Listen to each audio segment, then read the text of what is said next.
8.15 광복절 민족 정기를 다시 생각합니다. 윤석열 대통령으로부터 아버님으로 불렸다던 이종찬 광복회장이 단단히 화가 나셨습니다. 윤석열 대통령이 참석하는 8.15 광복절 경축 기념식에 불참하겠다고 합니다. 광복회뿐만 아니라 항일 독립 선열 선양단체연합 향단연도 불참하고 민족문제연구소와 함께 용산 효창공원에서 별도의 광복절 행사를 개최할 계획입니다. 1945년 8월 15일 광복 이후 정부의 8.15 기념식에 광복회 등 독립운동 단체들이 이처럼 반발하고 항의하고 직접 행동하는 초유의 사태가 벌어지고 있습니다. 해방 이후 이런 정권은 없었습니다. 윤석열 정권은 일본 정부입니까? 한국 정부입니까? 강제징용, 위안부 문제, 독도, 영유권, 사도광산 등 윤석열 정부가 보여준 친일 행각이 도를 넘은 지 한참이지만 이번 독립기념관장 임명과 관련 극도의 분노가 폭발한 것입니다.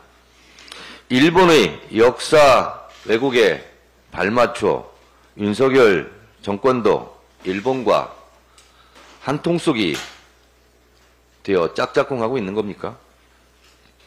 독립운동 정신을 선양해야 할 독립기념관장이 오히려 독립운동 정신을 훼손하려 한다는 것이 이종찬 광복회장을 분노케 한 것입니다.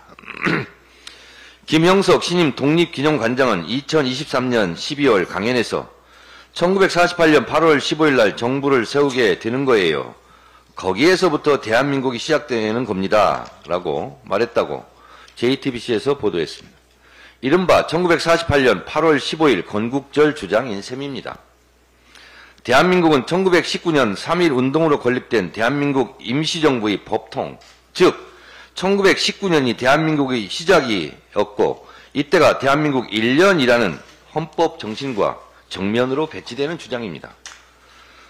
초대 이승만 대통령조차 1948년 9월 1일 발행한 대한민국 관보 1호에서 대한민국 30년 9월 1일이라고 표기함으로써 1919년을 대한민국의 시작, 대한민국 1년임을 분명히 하고 있습니다. 1948년 8월 15일을 건국절이라고 하는 주장은 초대 이승만 정부와도 배치되는 주장입니다. 8.15 건국절 주장은 한마디로 헌법 부정 세력이고 역사 쿠데타 세력입니다. 이들은 왜 8.15 건국절을 주장하는가? 숨은 꼼수는 무엇인가? 1948년 8월 15일 이전은 대한민국이 존재하지 않았고 대한민국 국민도 존재하지 않았으며 따라서 친일의 역사도 독립운동의 역사도 없다는 논리입니다. 1948년 8월 15일 이전은 일본 국가, 일본 국민이었다는 겁니다. 그저 일본 국민으로 일본의 역사라는 주장과 무엇이 다릅니까? 그렇게 되면 친일파를 욕할 필요도 없고 독립운동 정신을 선양할 필요도 없게 되는 것입니다. 그럼 친일파라는 오명에서 벗어날 수 있게 되어 민족의 역사와 정기가 말살되는 결과를 빚게 됩니다. 친일파와 친일파 후손들이 얼마나 좋겠습니까? 한 가지 자료를 보여드리겠습니다.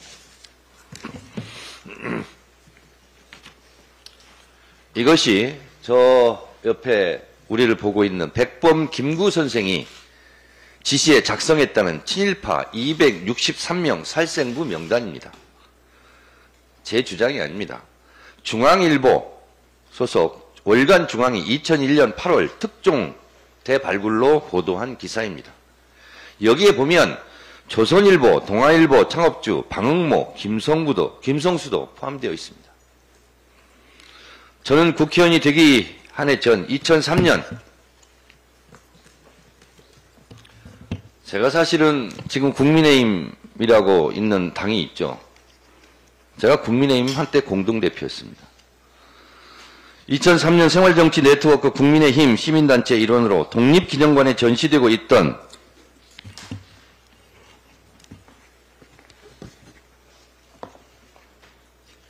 조선일보 친일 윤전기를 철거하라고 제가 시위를 한 적이 있습니다. 그 후 친일 조선일보 윤전기는 독립기념관에서 철거되었습니다. 조선일보의 친일 행각 중에 대표적인 것이 바로 이겁니다. 1936년 1월 1일 천황폐하 그러면서 일본 왕의 생일을 경축하는 조선일보 기사입니다. 조선일보는 이런 친일 행각에 대해서 제 기억으로 사과한 적이 없습니다. 일본 왕의 생일날 눈뜨고 볼 수 없는 아부와 불종 일왕 찬양을 했던 조선일보 윤정기를 다시 독립기념관에서 전시하자는 주장을 또 할지도 모르겠습니다. 이것이 당시 제가 속해 있던 생활정치네트워크 국민의힘 회원들이 퍼포먼스를 하고 있는 겁니다. 조선일보 윤정기를 독립기념관에서 철거하자고.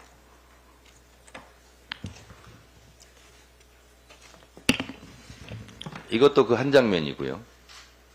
그래서 결국 조선일보는 윤정기는 독립기념관에서 이렇게 해체되고 철거된 적이 있습니다. 역사를 잊은 민족에게 미래는 없다고 했습니다. 일본이 패망해서 항복하고 물러가면서 토착 왜구와 신종 간첩, 신종 밀정을 심어놓고 갔다는 주장이 점점 설득력을 얻고 있습니다. 그러지 않고서야 어떻게 이런 사람을 독립기념관장에 내리꽂고 아들의 친구인 대통령에게 이토록 분노하는 광복회장을 볼 수 있었겠습니까? 이종찬 광복회장도 밀정 얘기를 하고 있습니다.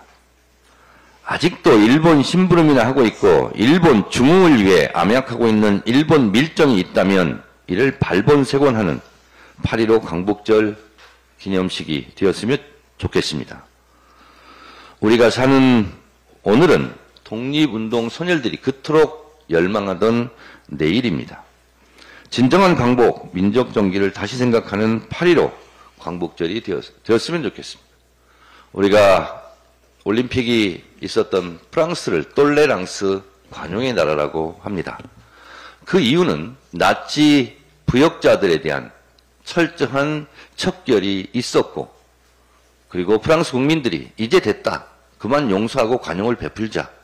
그래서 관용의 나라가 되었습니다. 프랑스는 2년 6개월에 걸친 나치에 부역했던 민족 반역자들에게 민족 반역자에게는 공소시효가 필요 없다 하면서 공소시효를 없앴습니다. 그리고 부역한 언론인부터 철저하게 숙청, 척결함으로써 오늘의 프랑스를 만들었습니다. 우리는 반민특위가 좌절되면서 단 한 명도 처벌하지 못한 부끄러운 역사를 가지고 있습니다. 신임 독립기념관장을 즉각 사퇴시키십시오. 그렇지 않으면 윤석열 정권 퇴진운동이 들불처럼 일어날 것입니다. 윤석열 정권 민족과 역사를 두려워하십시오. 고작 5년짜리 임기 대통령이 왜 이리 겁이 없습니까? 윤석열 정권 들어라 역사의 외침을.